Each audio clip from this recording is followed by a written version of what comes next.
Hello, good morning everyone. तर Mrs फौजी blog या चॅनलमध्ये तुम्हा सर्वांचं अगदी मनापासून स्वागत करते. माझा आजचा दिवस खूप सिंपल आणि खूप छान गेला, म्हणून आजचा पूर्ण दिवस मी तुमच्यासोबत शेअर करते. चला तर मग बघूया आजचा माझा दिवस कसा होता.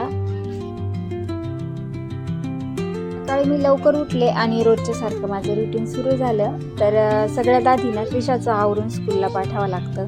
तर उन्हाळा सुरू असल्यामुळे ना क्रिशाला 11 वाजेपर्यंत स्कूल असते. त्यानंतर ती घरी येते आणि पुन्हा पसारा करून ठेवते. तर आता हे वर आवरून घ्यायला पाहिजे, जे करून घर पण मग सकाळी छान दिसतं. चहा वगैरे घेतला आणि कामांना सुरुवात केली. तर ह्या झाडाचे पान आहे ना क्रिशा तोडून घेते. मी कुठं गेली का लगेच ती पान तोडते त्याचं, आणि ते आता मला सकाळी दिसलंय. रात्री तोडलेलं असेल तिने कदाचित. तर तिलाच नावं ठेवून उपयोग नाही. तर बघा माझं पण मशीनचं कामाचं पसारा पडलेला आहे. तर मी रात्री ब्लाऊज कटिंग केलं आणि म्हटलं सकाळी आवरल्यानंतर आहे ना मी ब्लाऊज शिवून घेईल, आणि रात्री तो पसारा तसाच ठेवला मी, कारण मला पण कंटाळा आला होता आणि तसंच पडलेला होता.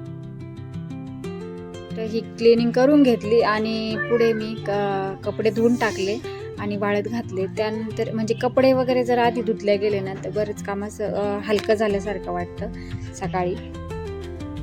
तर हा झोका आहे ना, आम्ही इथे राहायला आलो ना तेव्हा क्रिशा आहे ना 3 वर्षाची होती. तर तिला तेव्हा झोक्यातच झोपायची सवय होती ना, मग तेव्हापासून हा झोका असा बांधलेलाच आहे. तिला आठवण आली की मग तिला दुपारी खेळायला मी असं काढत असते. थोड्या वेळाने लगेच स्वयंपाकाला सुरुवात करायची आहे. तर त्याआधी ना ह्या झाडांना पाणी टाकून घेते.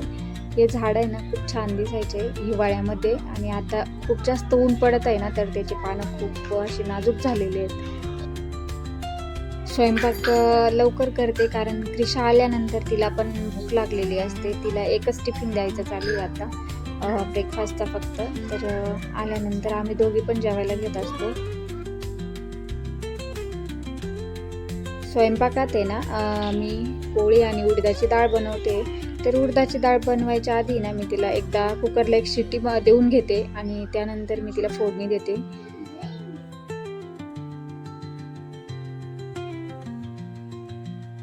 डाळ शिजण्यासाठी थोडा वेळ होता, तोपर्यंत मी लसूण सोलून घेते. आणि मी माहेरी गेली होती ना तेव्हाच माझ्या आईने मला हे लसूण ते बरंच काही दिलेलं आहे. तर जेव्हाही मी लसूण सोलते ना मला माझ्या माहेरचीच आठवण येते, कारण तिथे पण हे लसूण सोलायचं माझ्याकडेच असायचं आणि माझी आई स्वयंपाक करायची. तर आता ही डाळ शिजली आहे तर मी फोडणी देऊन घेते.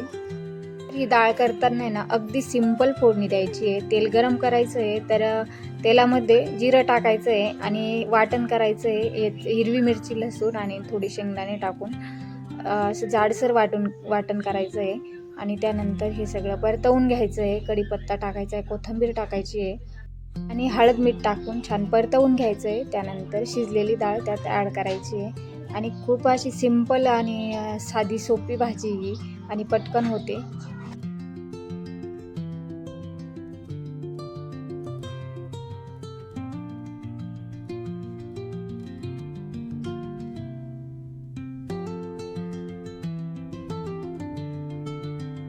लगेच पोळ्या करून घेतल्या आणि त्यानंतर मग पापड भाजले.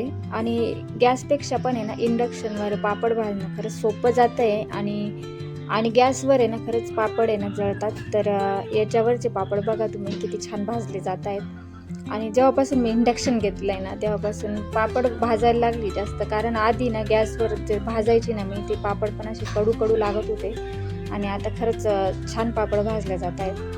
तर त्यानंतर लगेच आम्ही जेवण करायला घेतले. क्रिशा पण आली होती आणि जेवण करून घेतलं.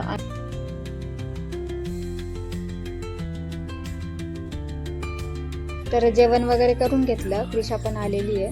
आणि त्यानंतर किचन ओटा क्लीन केला आणि थोडा आराम केला. आणि नंतर मग क्रिशाला पण खाली खेळायला घेऊन आली आणि मग थोडं मशीनवर काम करायला म्हटलं आता. मग मी ब्लाऊज घेतलं शिवायला, पण एका दिवसात नाही होत ते पूर्ण, 2-3 दिवसात तरी पूर्ण होतं ते काम. असा होता माझा आजचा छान साधा सिंपल दिवस. तर तुम्हाला व्हिडिओ आवडला असेल तर व्हिडिओला लाईक करा. चॅनलवर नवीन असेल तर चॅनलला सबस्क्राईब करा. पुन्हा आपण नवीन एका व्हिडिओमध्ये भेटू. तोपर्यंत बाय.